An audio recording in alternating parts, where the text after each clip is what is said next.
Hello again, everybody, and welcome to another episode of the 1871 podcast. And we're in limbo land today as Reading have already been relegated to League One. And we've got the final game of the season at Huddersfield coming up on Monday.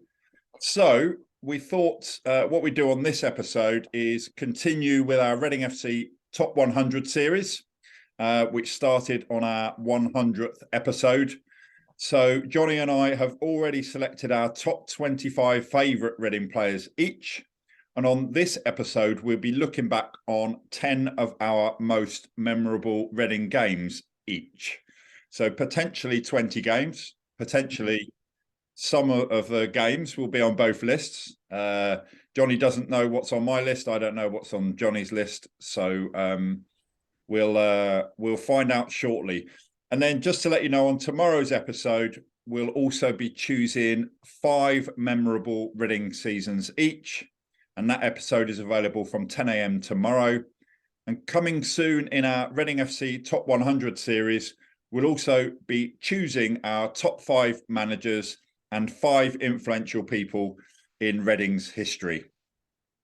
And on Monday's episode, Adam Le Fondre will be joining us as our special guest. And that episode will be available from 10 a.m. on Monday. So let's get started with our top 10 memorable games. And it's a countdown from 10 to 1. And Johnny, this was quite difficult, this one. For me anyway, I don't know about you. Gotcha. Yeah. They can put an extra nought on it and made it 100 memorable games. I go, all right. I've left a few out. So there was, for me, and it's memorable games as in it doesn't have to be memorable for a good reason. No. So for example, one of the games that didn't make my list was there was a game I went to, would have been probably sometime in the 80s. I went to Walsall. I think I got there late and Reading lost 6-0. So that was memorable for the wrong reasons. I had one of those. Yeah. 97, I think it was, Crewe away. We lost 1-0. Nick Colgan kicked the ball against their centre forward and it just looped over his head. And I remember the day, there's me and my brother in the stand behind the goal going. And that was that. Like, it was just, one of those moments. Well, that's interesting because there may or may not be a similar memory for me. Oh, geez. I didn't know that. Potentially, say again. I didn't know that. No. So potentially, we were at a game together in the same part of the ground before we even met. Well, there you go. We'll see. I don't know. It's in the stars. So another, you what? Sorry, I missed that. It's in the stars, mate. We were meant to be together. So another one for me was Reading 1, Derby 0 in the record-breaking Royals season. I've got a feeling that might have clinched Reading promotion or edged them closer to the title or something like that. Trevor Senior scored the goal. The other one for me that was quite interesting, that didn't make my list, was the FA Cup game. I think it was in 87, and it was third round of the FA Cup at Elm Park. Reading 1, Arsenal 3. I think Trevor Senior scored in that game, and I heard myself on Match of the Day in the evening reading out the halftime scores. But that didn't make my list. The other one of the other ones for me, I think, was just because I only really kind of started going regularly, was back in 97 again, when we beat Southampton in the cup at home on the frozen ice block of a pitch, and Seamus went ballistic when Benali got sent off. He got sent off. Yeah, Kasky scored. You know, it's one of those Elm Park games that you went, we're taking on the big boys. Well, we could go on and on and on. We could. There's a few Wolves games feature. Yeah. So there was. I watched. It was the game. I watched the highlights on YouTube yesterday, actually, and it was the game. I think Mark McGee just left to go to Leicester with Colin. Yeah. So you had Jimmy Quinn and Mick Goodin. I think it was their first game in charge. Yes. Reading 1-4-2. Brian Moore's commentary. That's it. Yeah. I think Michael Gilks. I think Michael Gilks got 2. Simon Osborne got a really good goal. And the other one was Jimmy Quinn, I think. Yeah, yeah, Sure. But yeah, I mean, there's a few games against Wolves, memorable games. And we could go on and on and on, yeah. but should we start on our actual list rather Let's than go for it. that Let's game go for it. didn't make it? So would you like to go first, Johnny, or would you like me to go first? Yeah, no, I'll tell you, I'll go first this one. Okay. We'll go a different way. Let's get your number 10, please, Johnny. Yeah. So this one was it's kind of ironic now after what happened this week with this relegation was the first game at Majewski, the Luton home game, the 3-0 win back in 1998, because I think it was actually the first ever game I've actually won money on, because I bet on Reading to win 3-0. And it was the only time in about 20 minutes to go I was going, please don't score another goal. Please don't score another What goal. were the odds? What were the odds for that? You remember? I remember winning about 40, 50 quid, I think, something like that. It was about, I don't know, 20 to 1, 18 to 1. I don't know, back in those days. But yeah. I think also because, we've talked about the Norwich game, the last league game at Park, and there was a couple of friendlies. But that was a kind of the start of a new era. The ground wasn't really kind of completely finished as in the outside, but it was it was a new start for Reading Football Club, kind of with Tommy Burns and new ground. And that win, Grant Brebner, I think, scored the first goal, and it was like, 3-0, here we go, we're on a fresh dawn. And it wasn't.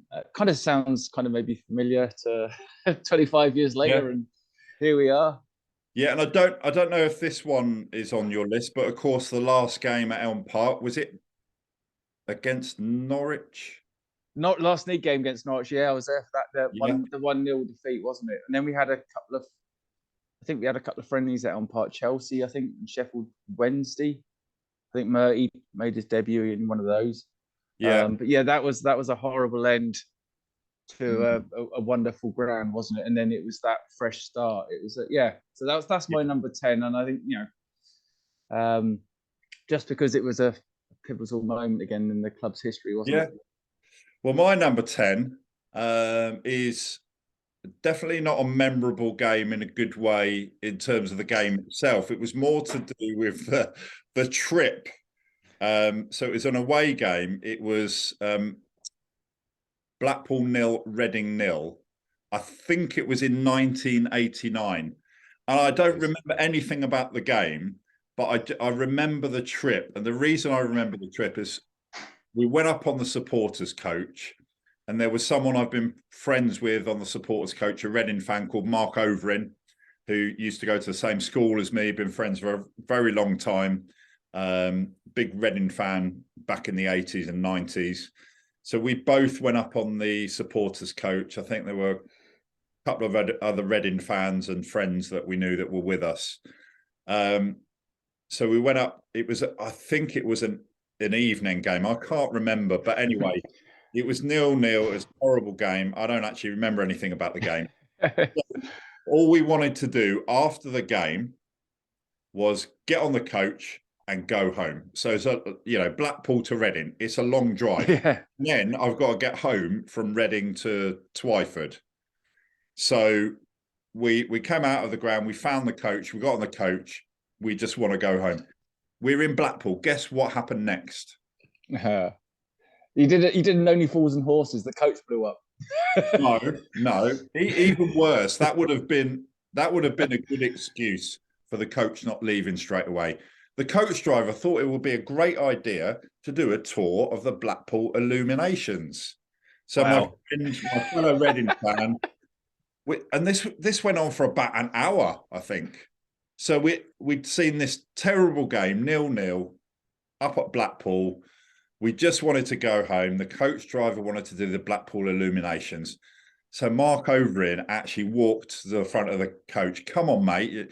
And apparently there was a lot of older Reading fans on the coach who wanted to see the illuminations. But anyway, so not even memorable for the game. Definitely not memorable for the game, but for the trip. And that kind of sums up a little bit about what being a Reading fan's about, doesn't it, I think? Can I doing just clarify, as a board member of Star, were Star involved in that trip? I have no idea. I just know that my I'll take friend. it back to them. Blame them. Well, this is 1989. It was a while ago, so I think it was 89. I'm not sure. But I just like the main thing I remember was my friend Mark marching towards the front of the coach and asking what the coach driver was playing at. But anyway, that's not particularly a memory of that game. Apart from I don't remember the game. I just remember that it was a rubbish game. It was 0-0, and we wanted to get home, and it took us longer than we thought it would do, because we didn't leave Blackpool for about an hour. But anyway, Johnny, over to you for your number 9. Yeah. Now this was probably what a great night at the Madstad. The Wigan home game in the playoffs, 2001, the 2-1 win. The atmosphere, the comeback, the missed penalty. Like that play. I think it was probably the first time. I could be wrong, but the ground was absolutely rocking for the first time in the club's new history at the Madejski. Like, when you're 1-0 down with a few minutes to go. Then we got the equaliser. Curo took the penalty, forced to put the rebound in, and the place went mental. And it was like, wow, just one of those moments of being a fan that made it all worthwhile, And anyone that was there will remember that buzz, that game, the shirts, I need to say no more. Yeah. Okay. So that's your number 9. My number 9, and I've just spotted a theme developing here. So my first memorable game, and as I say, they're memorable games for all sorts of reasons, and not all good. So my first memorable game was a draw. Actually, my second memorable game was a defeat. It was also an away game. I don't know if it's the same one that you mentioned earlier, but my number 9 is Crewe 1, Reading 0. And I think it was in the 1991 season, so probably earlier than about. And it was, I remember, it was a really enjoyable experience because I think there were about 4 or 5 of us went in a car. I think the chap that was driving was a Reading fan called Tony Ella. I've got a feeling that a few of you who might be listening might remember this game, this person's name. Gary Purser, I've got a feeling he came up with us as well. Sadly, no longer with us.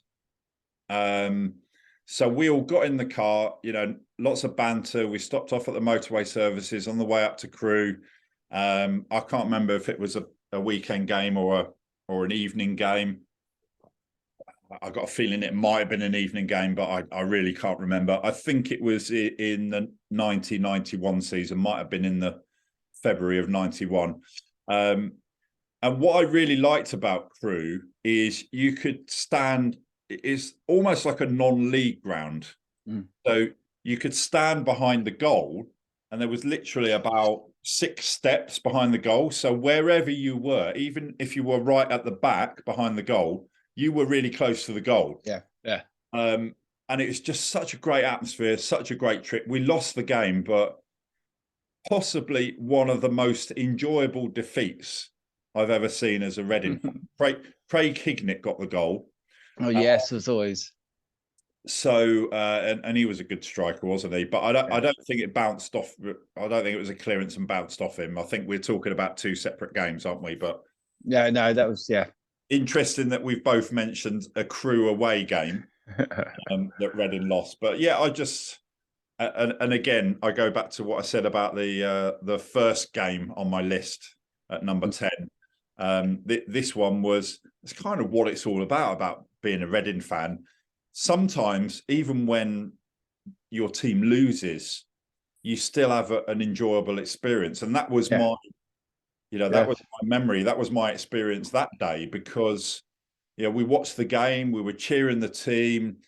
It was a good atmosphere. I think I looked this up, and the crowd was about 3,500 or something like that. Mm. I don't know how many away fans there were, probably about 100 or something like that. I don't know. But it was a good atmosphere, and we enjoyed the day and the game regardless. And I think that is part and parcel of what supporting football in general, Reading. Oh, definitely. And maybe that's what's going to happen. The fans, fair play to you if you go into the Huddersfield game on Monday. I think it's Inflatables Day there, isn't it? Last day of the season. Probably will go there and enjoy it. And sometimes you enjoy games just because of the experience, even if it's a defeat. So anyway, number 9 is Crew 1, Reading 0, which I believe was 90-91 season, something like that. So Johnny, you're number 8. Yeah, number 8. And again, some of the games, a couple of games. This one actually I wasn't at, but I was living in Sydney at the time. Was the Liverpool Cup win away at Anfield. I must have been. I think I ended up being about 2 hours late for work because it was like a 6 o'clock in the morning kickoff, and just to watch. I watched the. I think I watched the first game. We drew 1-1. I think I see one of our interviewee. I think Churchy scored. I think in the first game. I could be wrong, didn't he? Can't remember. And then the second game, and I was watching it, and it was like, geez, we're having a go at this. This is kind of entertaining to watch. And then Bertrand own goal. I was like, oh, and like we were all over him. And then I don't remember that what's if moment of football. Joby McAnuff went on that run from the halfway line. He beat about 5 players, and I was going, oh. And then he just put it past the post, and it was like, oh no, that's it. And then I was sitting there going, like, I was having kittens, like, I was just sitting there going, this is just mad. And then Shane Long tripped over a very long blade of grass, got the penalty. Gylfi Sigurdsson, cool as ice, popped it in. And then Brynjar, that nutmeg on the right wing. I don't. That's one of the iconic Reading moments always. But Brynjar Gunnarsson, nutmeg is the guy, puts it through his legs, the cross into Long, 2-1. And I think for me as a fan, living overseas, no one over the Reading is Reading, and it was like, oh, we just beat Liverpool in the cup actually. So yeah, whatever. And I think it was just and for that, I think for Brian McDermott as a manager, it was huge. For Shane Long as a player, it was huge because he kind of struggled that season. It was a kind of a coming together moment, and like we had a good run in the cup, but it was like a start of something that progressed down the line, and no one, Liverpool fans are going, "You just beat us in the cup." I went, yeah. That for me was just as an overseas fan, it meant a lot to me. It was like, ooh, we're on the big stage, Yeah. Well, moving on to my number 8 now. And funnily enough, it's also a cup game against one of the big clubs. Also, I was living overseas at the time. I was in Sweden, living and working near Stockholm, and there's still a bit of a theme developing in mind because this is a defeat. It's a draw and a defeat. Jeez, mate, yours is a bit depressing, really. I know, so far. It gets better. There's some happy memories too. But I was living and working near Stockholm, and I was working with an Arsenal fan. So it was the Reading Arsenal FA Cup semi-final in 2015. So we agreed that we would meet in a pub in Stockholm and watch the game together. And for some reason, I think he had some sort of family thing come up. He couldn't make it. So I ended up like watching it on my own at home, which might have been a good thing, seeing as I was going to be watching it with an Arsenal fan. But anyway, and it's just, Reading got to the FA Cup semi-final.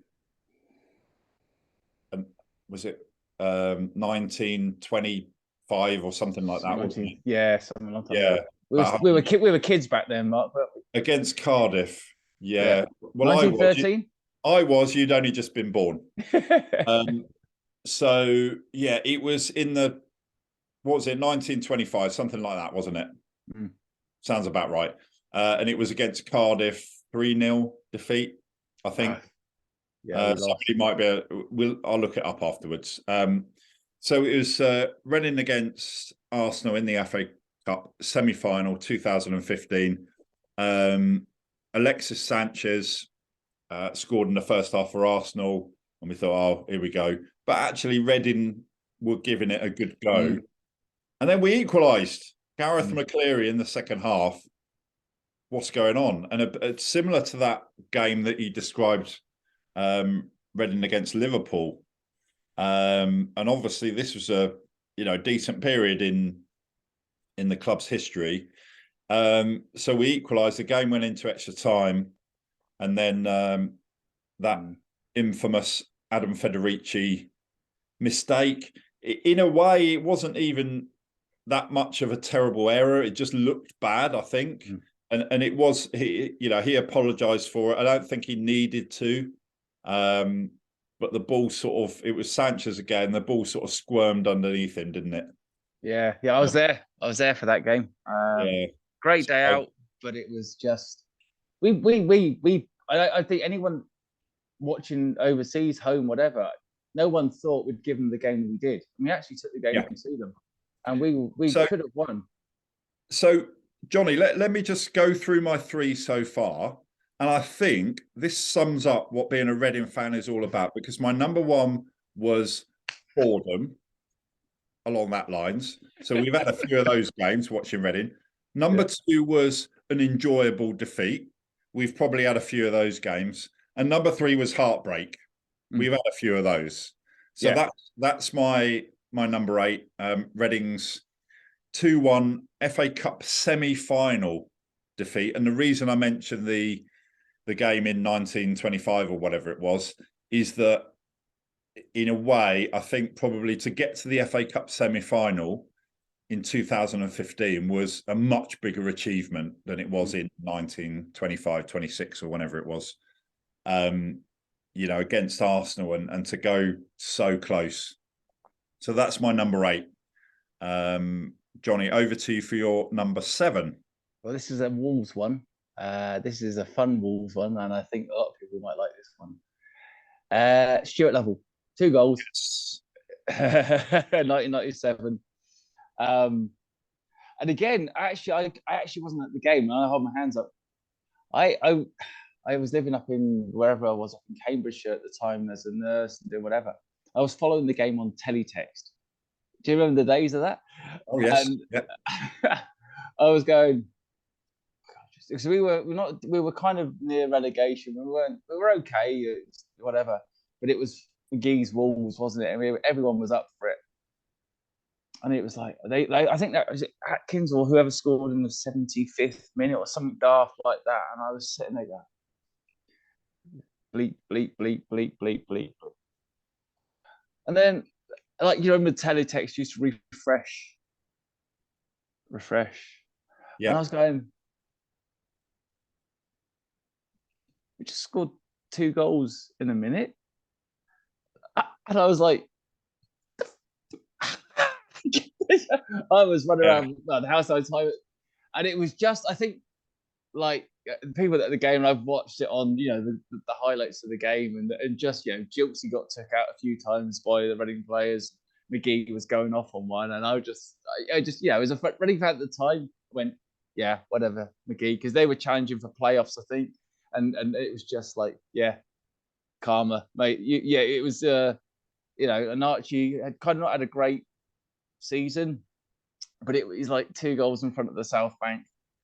And it was Cheer Up Mark McGee, the song. Yeah. And then the other one with the other version. Yes. But it was a, even though we were struggling, it was just nice to put one over on them. And I don't think they didn't make the playoffs. So they didn't go up that season. And small victories for us Reading fans, but it just made me chuckle, because I went, Well, two things. This one could easily have been on my list because I was at that game. So actually, I've done my list now, so I'm not going to revise it. But this game could very easily be on my list. That was a fantastic game, and also for the younger listeners or viewers on YouTube, teletext. Yeah. How do you describe a teletext? The sun holidays. It was like Twitter, but you couldn't do any of your own messages. It was like, I don't know, it's a bit like now if you look at the BBC website, look at the scores, which I do. So that's the new version of teletext, isn't it? You look at the BBC website and you look at the championship scores. You don't have to. You have to wait for about a minute for the page to refresh in those days. Yes, it was a slower version of the BBC Sport website. That's what teletext was. Back in the pre-digital days, that was. Was it CFAX, wasn't it? And there was.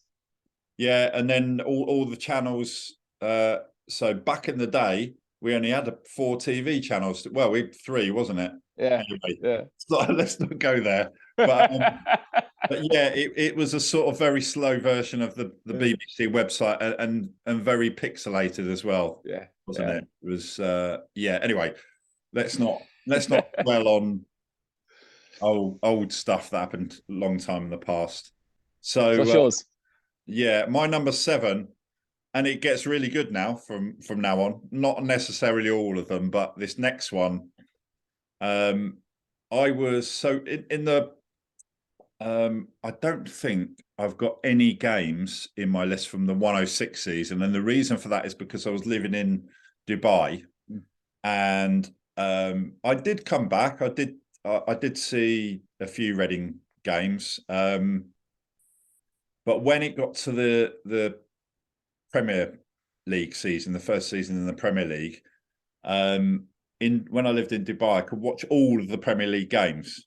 So sometimes I literally at a weekend I'd be sitting, on a Sunday watching 3 games in a row, like literally watching football for like 6 hours in a row. I do that sometimes now. So when it was the 106 season, I was kind of following it a bit like you did with that Wolves game, just getting the updates really. And I was working out when we got closer to getting promoted to the Premier League. That's all I was interested in. I was working a bit like this season, but the other way round. So I was working out how many points we needed to have a chance of staying up, and that was a waste of time, wasn't it? But never mind. So I was doing that in the 106 season, and for me, it was all about promotion to the Premier League. I wouldn't have cared if better to go up automatically, of course, because we've had a few heartbreaks in the playoffs. But anyway, that was all about going up. But of course, when we finally went up, because I got to watch all of the Premier League games, I did see Reading, on a regular basis. But I also came back, and I watched at least 3 Reading home games that season. And they were all against teams beginning with W. So it was West Brom, Wigan. I think they might have both been wins. I can't remember. But I was back in England from Dubai on January the 1st, 2007. Reading 6, West Ham 0. So this is my number 7. This has gone a bit extreme for you, Mark. I know. I wanted to balance it out a bit. So, but also the part of the reason that I've chosen these different type of memories is because I think that kind of highlights what being a fan of one club is about. You do remember the good times. You remember the bad times. You remember things for different reasons. It's like when we've talked about Utopia in the past. That's part of, supporting Reading when I was at college. That's kind of all part of. It wasn't just about the football. Do you know what I mean? So anyway, you mentioned Brynjar Gunnarsson. He scored in this game. Stephen Hunt scored. Anton Ferdinand scored an own goal, which was very, very funny. Enjoyed that one. I got a feeling a corner came in and he just like sliced it in. Sunday League defending. Something like that. Yeah. Kevin Doyle put Reading 4-0 up at half time, and then Leroy Lita scored, I think it was early in the second half, and then Kevin Doyle got his second. So 6-0 to West Ham. And to do that in the Premier League, okay, they're struggling. Alan Kirbishley was the manager, I think. Yeah.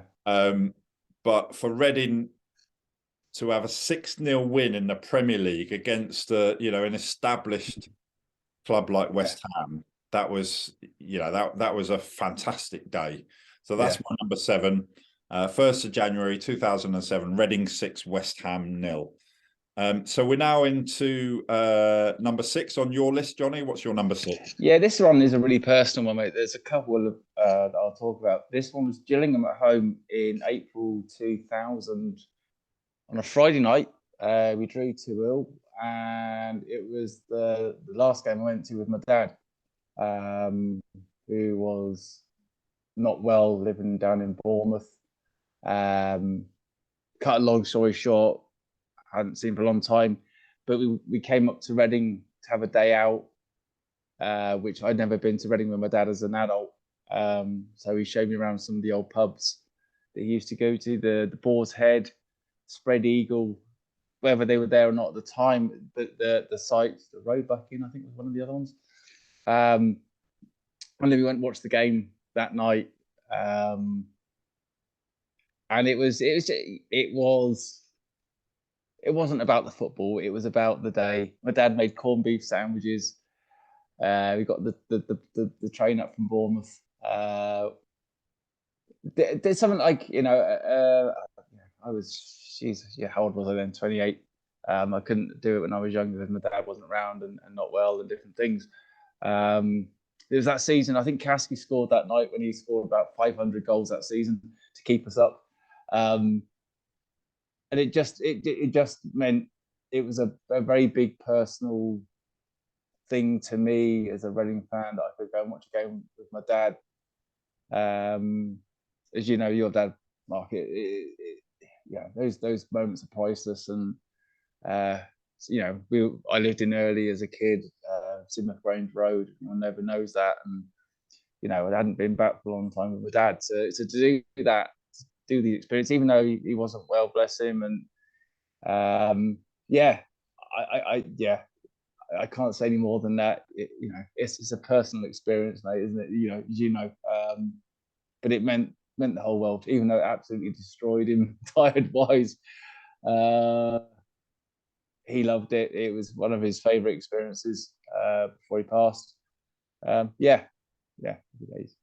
Well, I was talking on that subject. I was lucky enough to not only go to a Reading game with my dad, which happened on many occasions, but also it was my dad, me, and my daughters. We went to a couple of games, I think.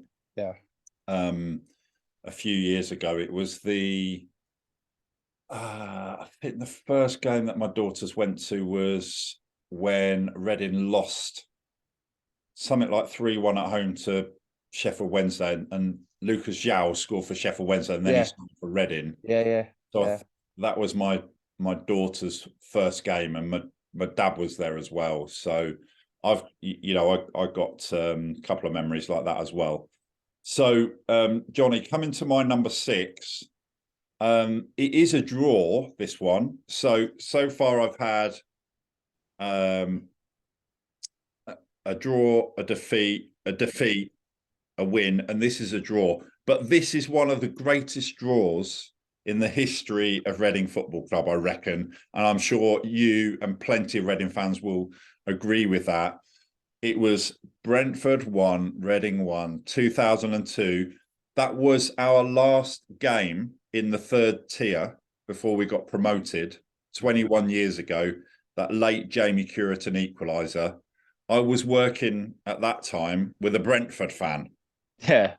So I was very, very happy about that. And, I don't need to say too much about that game, but Jamie Curitan, not only did he get the equaliser that got us automatic promotion,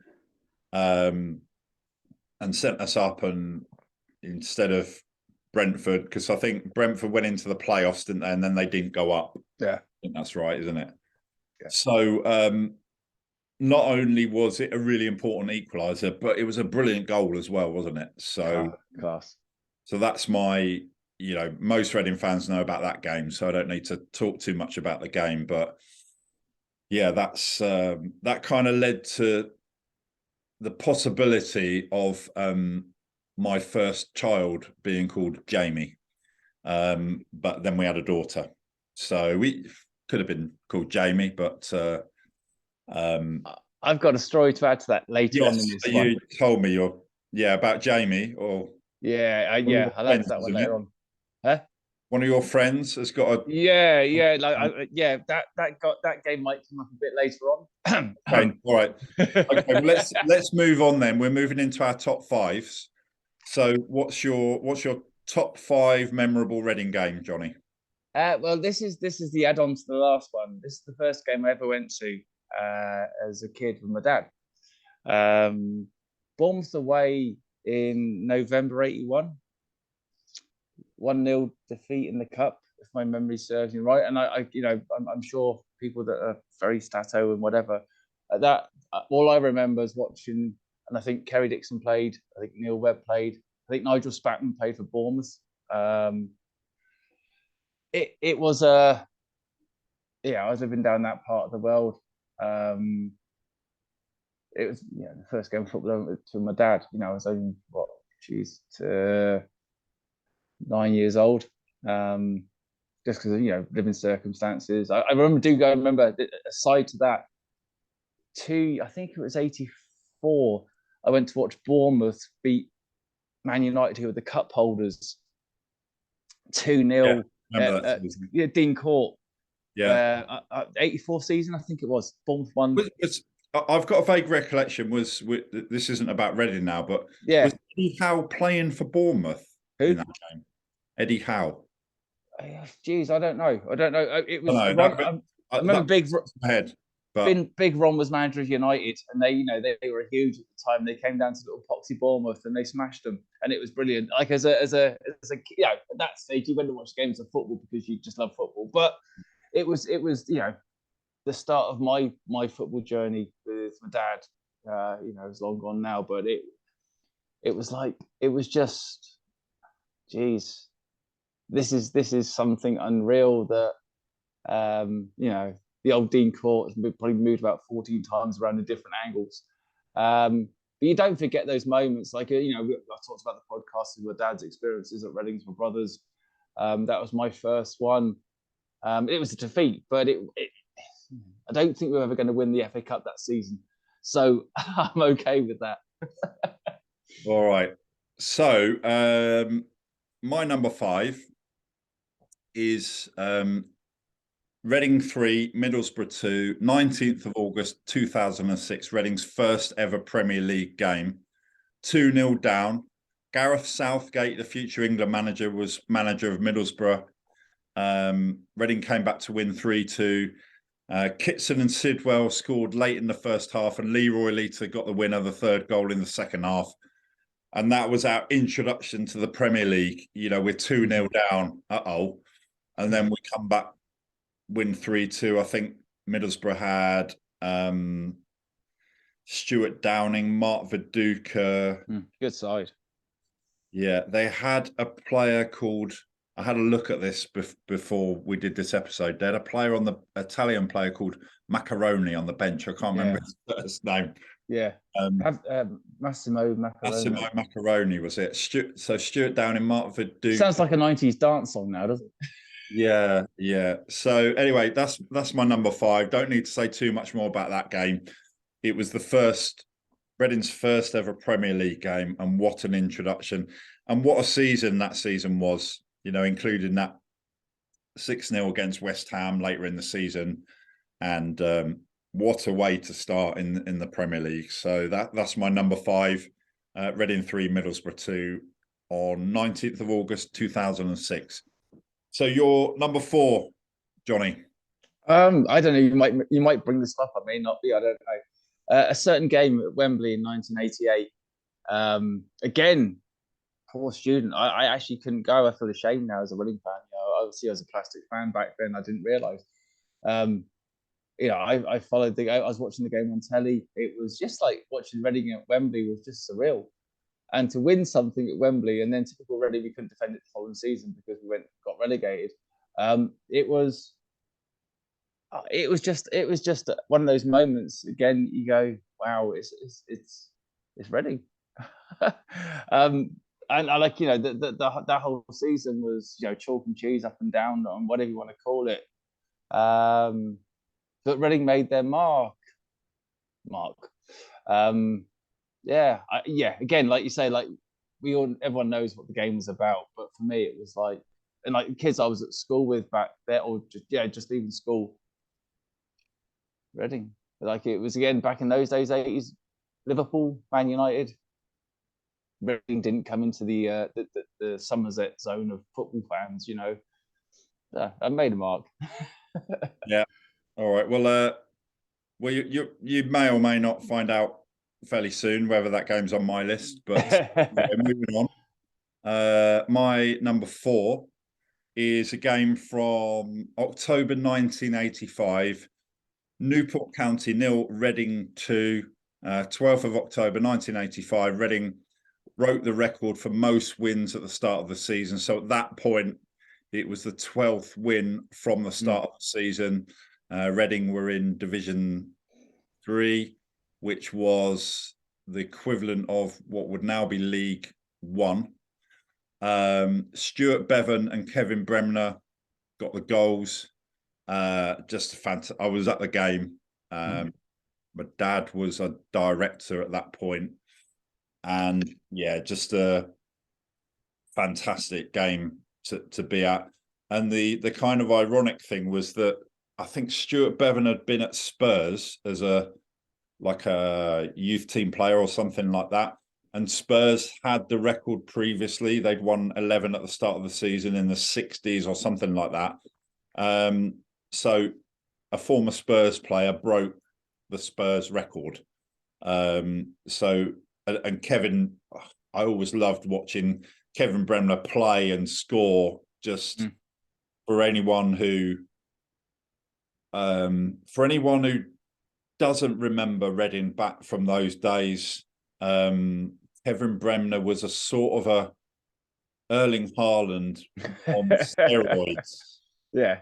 In the way that he played, he was just I don't know if anyone remembers a cartoon TV series called Captain Caveman. he was like Captain Caveman. Kevin Bremner was a brilliant player for Reading. Scored goals, bashed people around.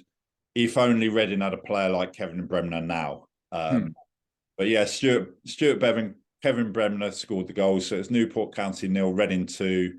12th of October 1985, Reading break the record for most wins at the start of the season, which at that point was 12 wins. So that's my number 4. So we're coming to our top 3s now, Johnny. Who's your number 3? Number 3, you've already mentioned, the Brentford away 1-1.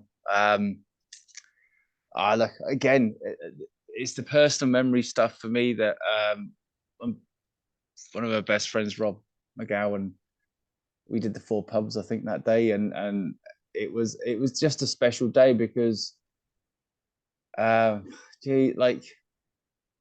season, I think we've talked about it. Those last 10 games, 9 draws, and it was like it was horrible. It was horrible to watch. Just this train wreck trying to grind over the line. Kind of similar to this season, but with a positive result rather than a negative one. Going to Brentford, needing a draw, stay up. ITV Digital at the time, wasn't it? Was the part of the thing. That goal, Curo's goal, the Curo connection I have now, and obviously somebody I didn't realise until recently named their young one after Jamie, which was just a flashback in a very different way, but he supports the other lot, not Reading. He supports Bristol Rovers, but that's Yeah. okay. But also, more importantly for me, my dad's story was after that game. I spoke to him and went, "Dad, we've finally done it. We've finally gone up." Sadly, he passed not too long after that, but he was like, "Oh, really?" And he was made up because he's never seen Reading get to that level in his supporting days. We obviously been there before, but to know that I was there and to go through it after the game ended, I have no idea what happened. I remember Based on what you've just said, I have an idea what happened. If you can't remember it. Yeah. I ended up in some on the way back to Cambridge or wherever I was living at the time, and then watching the replays on ITV Digital the next morning, constantly just going, yeah, that was a special goal, special moment. No one can ever, whatever. Yeah, what we've gone through this week's been horrible. The positive memories outweigh the negative ones every time. One of the most memorable and most important goals in the club's, certainly in the recent history. Well, recent 21 years ago, but that was the starting point for everything that came after that. Because a few seasons after that, Reading were in the Premier League. Yeah, and there's no guarantee that just because you got the goal that got you automatic promotion that season. If Jamie Cureton hadn't scored that goal, if Reading lost that game, Brentford lost in the playoffs, I think, didn't they? Because of that goal, they went into the playoffs. There's no guarantee that Reading would have gone up. We might not have had the 106. Sliding doors, isn't it, Mark? It's kind of. It is, and Johnny, just to mention, I know I have to turn my lights on, mate. Yeah, I got to ask you to turn your light on. You're fading away, a bit like Reading, but yeah. So I'll just wait for you to turn the light on. Oh, there you go, and here he comes. So just wait for Johnny to come back. Oh, it went 3 different colours then. Sorry, Mark. I just hope this electricity bill's coming out of our budget for the 1871 podcast. Mate, this is going to cost me a lot now. I hope you realise. Yeah. So, so my number 3 actually happened 11 days after my number 4. So my number 4 was that the Reading 2-0 win at Newport to break the record. The next one was my number 3 was Reading 2, Wolves 2 at Elm Park on 23rd of October 1985 in Division 3, the record-breaking Royals. So Reading had won their first 13 games. Reading were top, Wolves were bottom.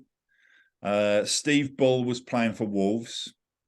And it was, I think the official capacity was 13,500, which they announced. But I think it was more like double. From what I can remember, it was more than 13,500 anyway. But officially it was 13,500. Unofficially, I think it was more than 20,000 at Elm Park. And if you'd ever been to Elm Park, you know that 20,000 plus at Elm Park was pretty packed. So it's Reading 2, Wolves 2. Kevin Bremner, Trevor Senior scored for Reading. And even though it was the first time that Reading hadn't won in the league that season, just that probably was the game that possibly had the best atmosphere that I've ever been to. A game at Elm Park, because I think it was a midweek game as well under floodlights. I'm not 100% sure, but I think it was. I've got a feeling it was a Tuesday evening, and we had some brilliant games under the floodlights, watching Michael Gilks bombing down the wing in front of the South Bank, and just that atmosphere for a midweek game at Elm Park.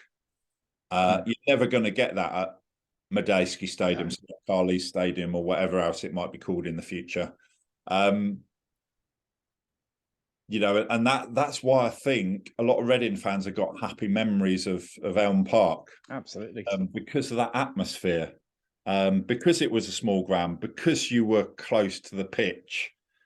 So yeah, that's my number 3, Johnny. Reading 2, Wolves 2. That ended the run of wins, 13 wins.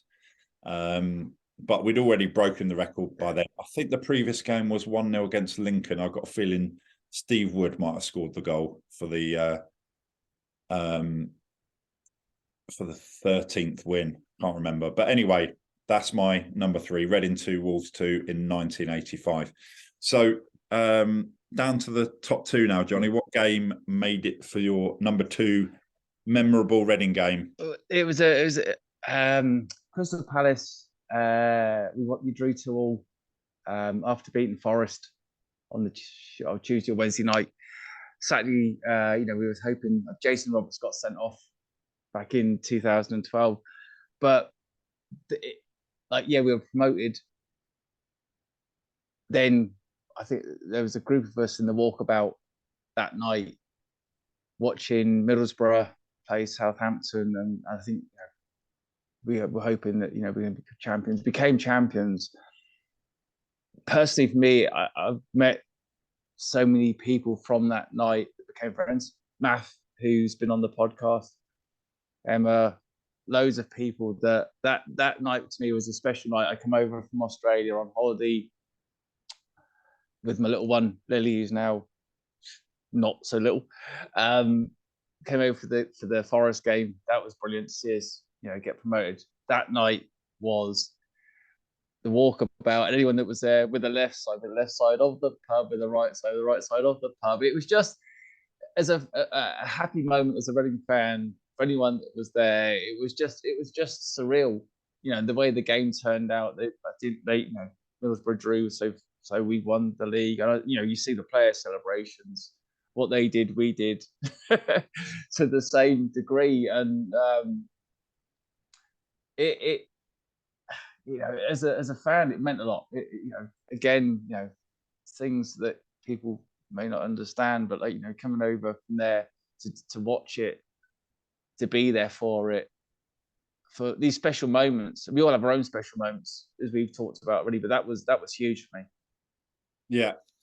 So moving on to my number 2, and as we mentioned early on, this isn't necessarily memorable games as in all good, and this one could have easily been number 1, because in terms of memorable games, this is right up there. So it's my number 2. Possibly the most heartbreaking game in Reading's history was the playoff final against Bolton in 1995. So Reading were 2-0 up. Stuart Lovell had a penalty to make it 3-0. Keeper saved the penalty. Bolton came back to 2-2, send the game into extra time. Then went 4-2 up in extra time. Jimmy Quinn scored to make it 4-3. Bolton went up, and the only reason that Reading didn't go up automatically that season was they finished second, but the division was being restructured, because I think the Premier League went down from 22 to 20 or something like that. So then only one team went up automatically, which was Middlesbrough, who won the league. And bearing in mind, Reading the previous season had got promoted from the 3rd tier, so they did enough basically to go. Imagine we're in League One, and then we get promoted next season or whenever it might be, and then we finish second and get automatic promotion to the Premier League. That's what would have happened, because we finished second, but the restructure. So in terms of a most memorable game as a Reading fan, this could have easily been number 1. It was the most heartbreaking game, I think, for all Reading fans. Probably more heartbreaking for Stuart Lovell than anyone else. But Reading did eventually get up to the Premier League. And we had him on the podcast, and he talks about that, and these things happen. Somebody wins, somebody loses. You know, so in terms of memorable games, I mean, that had to be in my sort of top 2 or 3, and potentially at number 1. But I've put that at number 2. So, Johnny, tell us your number 1. Mate, this is utopia that I never went to of my life. The QPR 2-1. Again, you know, I was living in Australia. I flew back for that game because I could not be there for that. I had to be that game with Rob, who I talked about, who's one, you know, best mates, and to see Reading celebrate being in the Premier League was just surreal. It was just absolutely bonkers. And then the way the game panned out was just the icing on the cake. I think you couldn't have a perfect moment as a fan to get to your dream world. You know, we've gone for the heartache this week, but it's always the good stuff outweighs the bad stuff. And that Mertz penalty smashing Kingsley into wherever. And like, you know, for the journey for me, you know, as a fan living over in Oz and going through different things in my own mental health journey, you know, I talked about before, it's like that meant the world to me. That it's like my club is up there. I had no idea that we'd go on next season and do what we did, because I was just like, we're up there. But like then it, like you see, you've talked about it before the podcast. The second season was almost as better, but it was just like, wow, the points record, which we still got apparently. I can't say anymore. Yeah. Well, my number 1, you've probably guessed, we've had a few clues, is the Simod Cup final at Wembley, 1988, 4-1 win against Luton. Michael Gilks, Stuart Bevan, which I think was a penalty. Mick Tate, Neil Smiley scored the goals. Trevor Senior had left Reading before that season, played for Watford, played Middlesbrough, and then came back afterwards. So he wasn't part. He was at Reading before and after, but not that season. So he wasn't part of that. But for me, I think potentially that was Michael Gilks' best ever game for Reading, and Michael Gilks, my favourite all-time Reading player. And it wasn't just the final. It was, I went to all the games. We had a lot of home games, and I think it was Coventry City in the semi-final at Elm Park. And I got a feeling that David Speedy, who played for Chelsea and Liverpool, I think he scored for Coventry.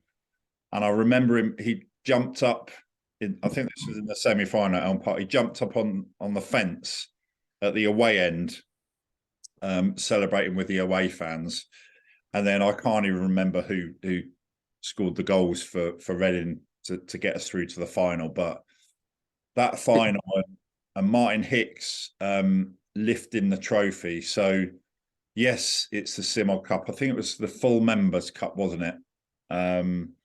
Sponsored by Simod. And just that day, and we had Martin Hicks on as a guest recently, and he said that he went back to watch a Reading game. I think he watched the Reading-Birmingham game. And someone came up to him and thanked him not only for the best Reading game of their life, but the best day of their life. So there were, so I don't know what the regular home crowds were that season. It was something like 5,000, 5,000, maybe more. I can't remember. But that game, there were 60,000 there, 40,000 were Reading fans. And it was just amazing. It was sort of like we'd been because we were rubbish in the league that season, relegated.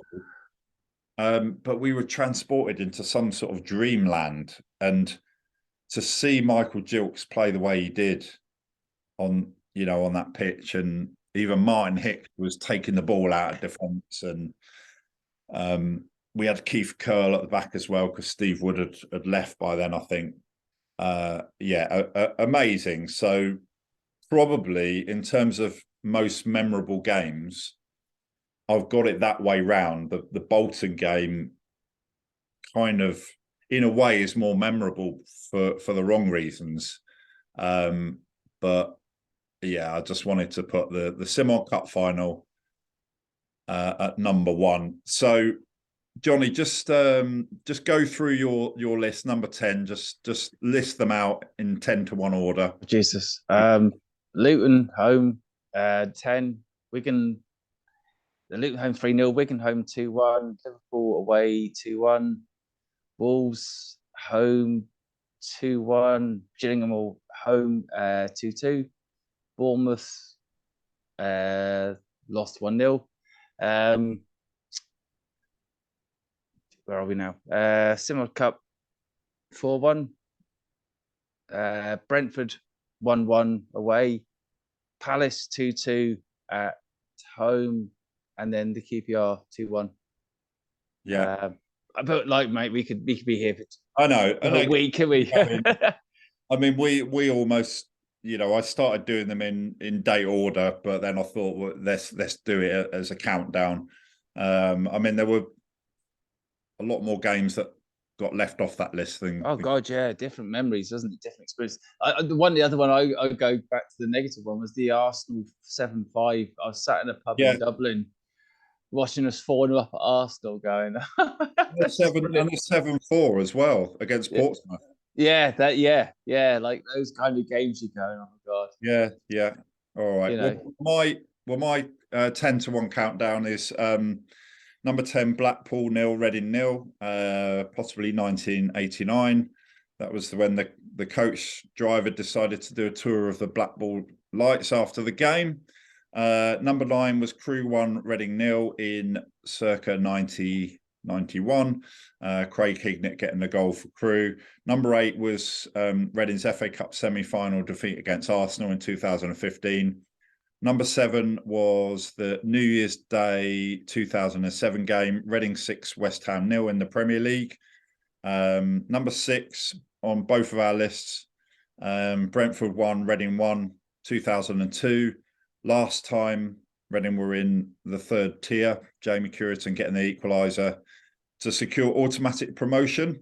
Number 5, Reading 3, Middlesbrough 2, Reading's first ever Premier League game. Number 4, Newport 0, Reading 2, which broke the record for most wins at the start of the season in 1985. Number 3, again in 1985, Division 3, Reading 2, Wolves 2, which brought the record-breaking run of 13 games, 13 wins at the start of the season to an end. Number 2, the Reading v Bolton playoff final in 1995. And my number 1 was the Simod Cup final at Wembley in 1988, which was also on your list, Johnny. So that's the top 10. So we've done our 25 favourite players each, which adds up to 50. So 10 each favourite games adds up to 70. And we're doing our Reading FC Top 100 series, which started on episode 100. So we've got 30 left to go. So we've done 70 so far. So just a reminder that on tomorrow's episode, we'll also be choosing 5 memorable seasons each.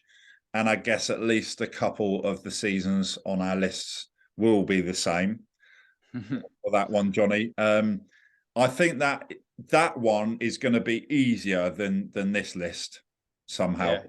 Yeah. So that is that is our choice of our top 5 memorable Reading seasons, and that episode's available from 10 a.m. tomorrow, which is tomorrow being Sunday, and then on Monday's episode, again available from 10 a.m. It's Adam Lafondra. He'll be joining us as a guest. on Monday's episode, and that episode is available from 10 a.m. on Monday. We're speaking to him on Sunday evening at 10 p.m. UK time, which will be early morning. So he will be in Monday. We'll be speaking to us on Monday, but we'll be speaking to him on Sunday because he's in Australia. And then by the time the episode goes out, it will be Monday morning. Anyway, if you're not too confused by that, that episode is Adam Le Fondre, available from 10 a.m. on Monday, which is the bank holiday, and also Reading's final game in the Championship for a while, not too long, we hope, until they get back there. So that's all coming up for you. So thanks for joining us, and we'll see you on the next episode tomorrow.